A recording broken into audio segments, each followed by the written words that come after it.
ওই বাইরে বলবে তৃণমূল, ভিতরে বিজেপি। বিজেপি তো আমরা সত্য, ভিতরে তো সত্য। যখন ভোট হয় উঠে পালিয়ে যায়। আমরা ওয়ান ফাইন মর্নিং হুইপ দেব, হসপিটালে ভর্তি হতে হবে। মুখ্যমন্ত্রী বলে মুকুল, ও তো বিজেপিতে আছে। স্পিকার বলে সুমন কাঞ্জিলাল, ও তো বিজেপির মেম্বার। আমাদের তো সংখ্যা কমেনি, আমরা সত্য।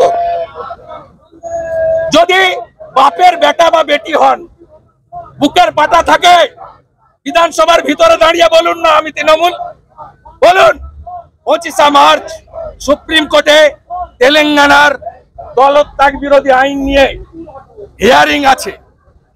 25শে মার্চের পরে বিমান ব্যানার্জিকেও সুপ্রিম কোর্টে নিয়ে যাব। শুধু তেলেঙ্গানার অর্ডারের জন্য অপেক্ষা করছি। দাদা মদন মিত্র বলছেন পুলিশ কাজ করে না, কি বলবেন? ওর কথার উত্তর দেবো না, ওটা মাতাল। পুলিশ কাজ করে না বলছে। মদনা হচ্ছে একটা রেজিস্টার্ড মাতাল, ওর কথার উত্তর দেবো। গতকাল আপনাদের এখানে লাঞ্চ করলো, তারপরে তৃণমূলে চলে গেল, মানে বাইরে ভিতরে বিজেপি আমাদের সঙ্গে আছে।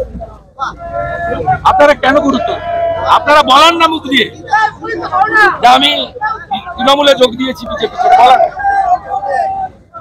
সরকারের সঙ্গে গেলাম, উন্নয়নের শরিক হলাম, কখনো বলবে না আমি তৃণমূলে গেছি।